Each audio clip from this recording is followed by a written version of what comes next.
Cuando Comisiona llega a España, llega con un palmarés internacional importante porque ha dirigido a las Filarmónicas de Nueva York, de Berlín, de Londres, a las Sinfónicas de Boston, de San Francisco, de Pittsburgh, a la Filarmónica de la Radio de Hilversum, de Holanda, a las orquestas de Filadelfia, Cleveland, Suisse Romande, etcétera, etcétera. O sea, llegamos a contratar, en este caso, en 1990, la Orquesta de la Radio y Televisión Española contrata a un director con un amplio palmarés artístico forjado de manera internacional, tanto en Europa como en Estados Unidos.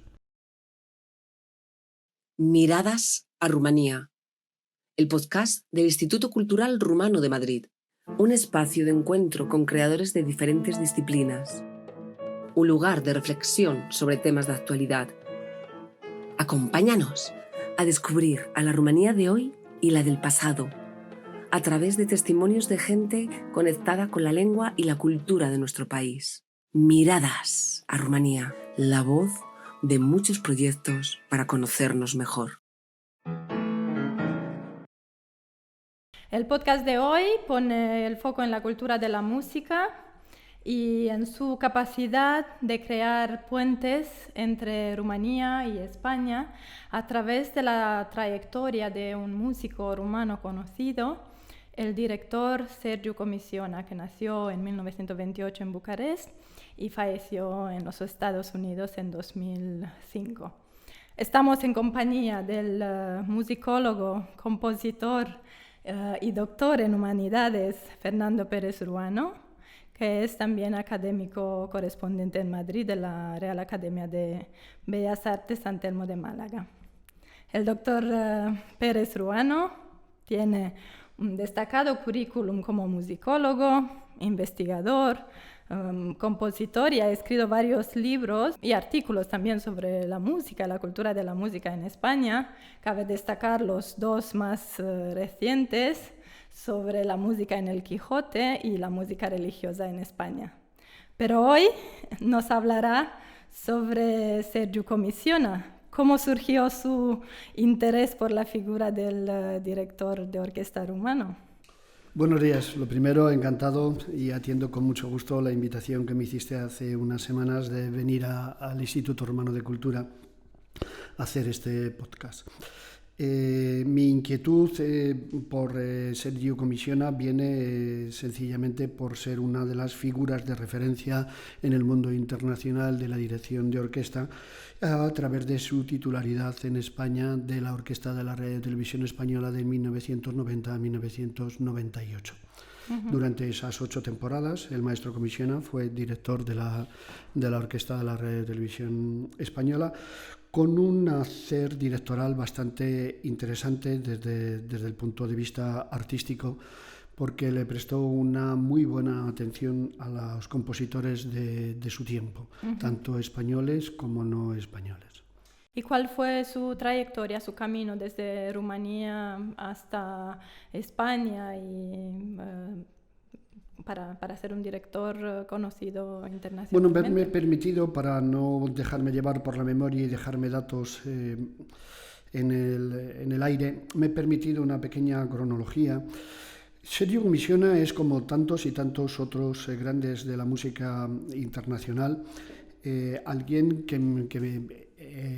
empieza en el mundo de la música desde una temprana edad. En este caso empieza a estudiar violín a los 5 años, pero no olvidemos que nace en el seno de una familia musical.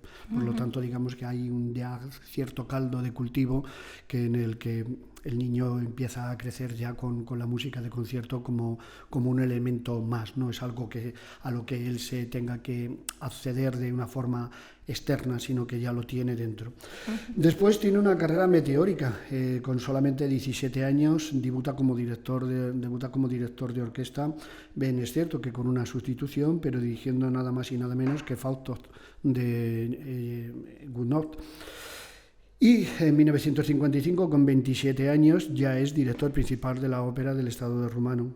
A partir de ahí tiene esa década de los 50, gana al año siguiente, con 28, gana el concurso de dirección de orquesta de Besançon, Con 31 años es director de la Sinfónica de Haifa, de Israel, y a partir de 1960 empieza a tener colaboraciones con orquestas españolas, pero también funda la Orquesta de Cámara Ran Gran, de la que será titular hasta 1967. Y hablando de España, ¿qué orquestas? A partir de ese momento, en el año 60, dirige la Filarmónica de Londres. En el año 63, con la Orquesta de Israel, hace una gira por Estados Unidos. La primera intervención que tiene en España la tiene en 1966 dirigiendo a la ONE, y 2 años después, en 1968, con tan solo 3 años de andadura artística de la recién creada Orquesta de la Radio y Televisión Española, dirige a la Orquesta de la Radio y Televisión Española. Orquesta de la que tendrá después diferentes intervenciones en calidad de director invitado y posteriormente, como ya he dicho al principio de mi intervención, será director titular del año 90 al año 98. ¿Y cuál cree que ha sido su contribución al desarrollo de las orquestas en España? Bueno, ahí habría que hacer una matización sobre el tipo de dirección que se ejerce. No es lo mismo actuar con una orquesta en calidad de director invitado que actuar con una orquesta en calidad de director titular. Voy a hacer una pequeña precisión. Cuando un director va en calidad de director invitado, pues su máxima preocupación es sacar adelante con el mayor estándar de calidad posible el repertorio que va a interpretar con esa orquesta. Pero ahí no tiene proyección, no se sabe cuándo se le va a volver a contratar, con qué repertorio, etc. Sin embargo, cuando uno es director titular de esa orquesta, ahí ya sí puede llevar un camino, digamos, un postulado artístico, ¿no? Pues que sabe que va a tener 2, 4, 6, 8, 10 años como al frente de esa orquesta y que va a poder desarrollar esa inquietud artística que tenga. ¿Y cuál sería las características, por decir así, de su elección del repertorio y su influencia? Bueno, todo director tiene siempre, digamos, unas tendencias, ¿no? Hay directores que les gusta más el romanticismo que el clasicismo y viceversa. Hay directores que dentro del romanticismo, que es una etapa muy enorme para el mundo sinfónico, pues se identifican más con el romanticismo germano que con el romanticismo italiano, por ejemplo, ¿no? Es decir, ya hay, bueno, pues es como la persona y sus gustos, ¿no? Hay a quien le gusta más un determinado cosas y en el caso de la música, pues los directores también suelen tener diferentes tendencias e incluso también ciertas antipatías. No todo lo que dirige el director le es simpático. A veces lo dirige porque no tiene más remedio, porque se lo ha pedido la orquesta, porque forma parte de su contrato, por 1000 otras circunstancias. Pero el hecho de que dirija una obra no significa que es que comulgue al 100% con la estética compositiva de esa obra, con la estética compositiva del compositor. No, creo que me había dejado antes, sin profundizar en datos, pues que realmente cuando comisiona llega a España, llega con un palmarés internacional importante porque ha dirigido a las Filarmónicas de Nueva York, de Berlín, de Londres, a las Sinfónicas de Boston, de San Francisco, de Pittsburgh, a la Filarmónica de la Radio de Hilversum, de Holanda, a las orquestas de Filadelfia, Cleveland, Swiss Romande, etcétera, etcétera. O sea, llegamos a contratar, en este caso en 1990, la Orquesta de la Radio y Televisión Española contrata a un director con un amplio palmarés artístico forjado de manera internacional tanto en Europa como en Estados Unidos. Esa era un poco la precisión que quería hacer antes. ¿Y cómo describiría la filosofía musical de Sergio Comisiona? Bueno, entiendo por filosofía musical de un director o un compositor, digamos, el postulado artístico que él quiere desarrollar con esa orquesta o en su obra. Si la orquesta es buena, el director tiene una buena... Vamos a ver, la herramienta artística de un director de orquesta es la propia orquesta. Si la orquesta es buena, el director tiene una buena herramienta con la que poder llevar a cabo su postulado, su intencionalidad artística. Si la orquesta no alcanza los estándares de calidad que, digamos, serían mínimamente exigibles, el director tiene varios problemas. No solamente el de no poder llevar a cabo su postulado, sino también tiene otros problemas. En este caso, eso presupone también un tipo de conexión especial con los músicos de la orquesta, ¿no? ¿Lograba él crear un fuerte vínculo con los músicos? Hombre, cuanto más se acentúe ese vínculo, digamos que más fácil es el trabajo. Cuando por diferentes circunstancias, incluso carácter o feeling personal, la relación es más distante, a veces el trabajo no se hace tan cómodo, ¿no? Cuanto más mejor sea la relación de un director con la orquesta de la que en ese momento es titular, evidentemente mejores resultados se podrán obtener siempre dentro de unos moldes, porque las orquestas tienen un perfil, las orquestas tienen un nivel. Elevar el nivel de esa orquesta es una tarea larga y de tiempo. Entonces, dependiendo de la orquesta... Hombre, las orquestas que he mencionado y la orquesta de la Real Televisión Española en la década de los 90 era una orquesta de una cierta talla internacional, o sea que no estamos hablando de una herramienta mediocre para un director primera figura, como podría ser en ese momento Comisiona. Estamos hablando de una orquesta ya de cierta trayectoria y de cierto nivel internacional y, por supuesto, también de un compositor de primera línea internacional. Uh-huh. ¿Y cuál fue su relación con los compositores contemporáneos? Muy buena pregunta. Y me alegro mucho que me haga esta pregunta porque, como decía al principio de esta intervención, he tenido que estudiar un poco para desarrollar este podcast, pero me ha venido muy bien porque he descubierto cosas o mejor dicho, he afianzado cosas que ya sabía, pero a un nivel de precisión muy importante. Su relación con los compositores contemporáneos fue muy buena y durante esos 8 años de dirección titular al frente de la Orquesta de la Radio Televisión Española, interpretó música de 23 compositores españoles contemporáneos y de 31 compositores contemporáneos no españoles. Si lo ponemos en la balanza 23 y 30, una veintena y una treintena, cuantitativamente parece que interpretó más música de compositores no españoles que españoles, pero si hablamos de una sola orquesta, la Orquesta de la Radio Televisión Española, el cómputo varía.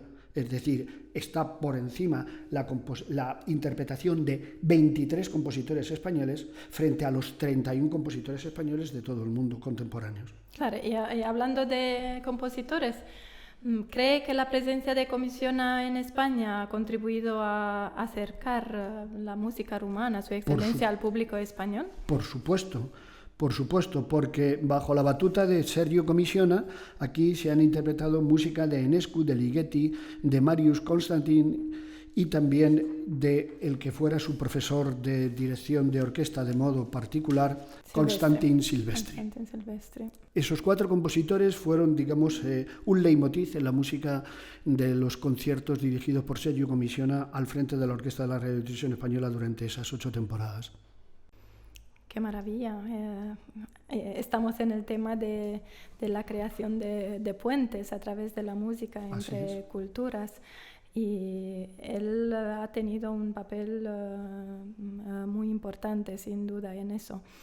Como musicólogo, ¿podría trazar unas líneas generales sobre algunos puntos de encuentro, si hay algunos, entre la música clásica española y la música rumana? Sí. ¿O elementos en común? Sí, pero me tengo que retrotraer un poquito, digamos, a lo que ha sido la evolución de la música sinfónica desde el romanticismo hacia adelante. La música sinfónica española tiene una serie de señas de identidad que son genuinamente españolas, ritmos, señas de identidad melódicas, armónicas, cadenciales, etc. Algunas de estas señas de identidad no están muy alejadas de las señas de identidad sinfónicas que tienen la música sinfónica de otros países también mediterráneos. Lo mismo le ocurre a los compositores rumanos, pero todos estos compositores rumanos que hemos hablado, Enescu, Ligeti, ya pertenecen, digamos, a la generación del siglo XX. Es decir, pertenecen a una estética compositiva que de alguna manera esa estética si no elimina o anula, sí que disfraza buena parte de esas señas de identidad de la música de un país. Y en consecuencia, lo que se puede decir que es válido hasta un determinado momento, porque desde que llega la atonalidad, el dodecafonismo, el serialismo, y todo eso de alguna forma va apartando el lenguaje estético, el lenguaje musical del lenguaje tradicional de la tonalidad, etcétera, etcétera, digamos que esas señas de identidad de las que me refería antes van poco a poco desapareciendo. En consecuencia, ¿tiene la música contemporánea española señas de identidad? Sin duda, pero no son tan claras como las que podía tener la música de un romanticismo o de un postromanticismo español. En consecuencia, ¿tiene la música rumana señas de identidad propias, genuinas por supuesto, pero tampoco son tan claras? Es decir, esta nueva estética compositiva que abordaron los compositores de las diferentes generaciones de compositores del siglo XX, no españoles, sino a nivel europeo, y sobre todo desde la escuela de Darmstadt, digamos que esas señas de identidad se han ido poco a poco difuminando en pro de un nuevo lenguaje musical totalmente distinto y de una estética totalmente distinta. Que es la evolución natural de la música como de las artes.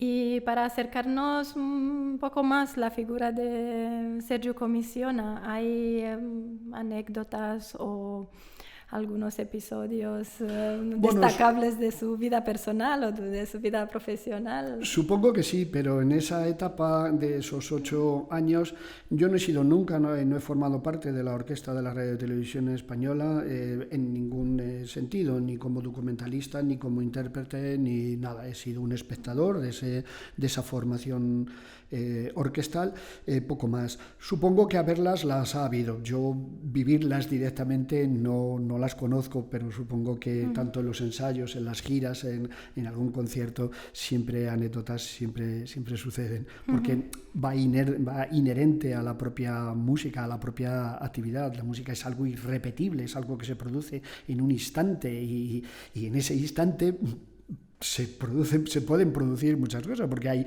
toda una orquesta, hay 80 profesores y un director, que ese momento es único, esa obra es única, ese concierto es único. Entonces, yo ahí no puedo responder con conocimiento de causa o con experiencia propia, pero supongo que sí, porque forma parte de este mundo de la música. ¿Hay grabaciones de sus conciertos? Sí, grabaciones de sus conciertos y grabaciones discográficas. Esto es bastante importante. Antes creo que me preguntaba por el legado de Sergiu Comissiona. Yo creo que el legado de Sergiu Comissiona es, digamos, dual. Por un lado tiene sus interpretaciones, su gestualidad, su forma de dirigirse a la orquesta con ese gesto claro, preciso, dinámico, contundente. Pero por otro lado también está digamos, la música que queda para la posteridad a través de las grabaciones discográficas. Yo he discriminado 60 discos distintos, pero bien es cierto que las discográficas para las que grabó esos 60 discos no son salvo 2 excepciones, Decca y Philips, no son ninguna, digamos, discográficas punteras. Son discográficas un poco más locales o más provinciales de diferentes partes del mundo en donde él ha grabado. Pero sí, he discriminado 60 discos. Y aquí, ¿también con orquestas españolas? Con la orquesta, y con el sello discográfico RTVE, que tampoco le podemos considerar que esté a la altura de un Philips, de un Deutsche Grammophon o de un Sony. O sea, seamos realistas, tenemos un sello discográfico bueno, de calidad, pero en el mundo de la música clásica, Deutsche Grammophon, Sony, pues tienen otro nivel. Y sí, sobre todo con la orquesta de la Radio y Televisión Española para el sello RTV Música. Bueno, pues nos quedamos con estas líneas sobre el legado musical de Sergiu Comissiona. Y con la curiosidad de escuchar las grabaciones, ya que hay muchísimas, y descubrir la labor importante de este director de orquesta conocido a nivel mundial con una carrera increíble, Sergiu Comissiona. Muchísimas gracias al doctor Fernando Pérez Ruano y espero que haya resultado muy interesante. A mí sí, muchísimas gracias a vosotros por invitarme, ha sido un placer. Miradas a Rumanía, la voz de muchos proyectos para conocernos mejor.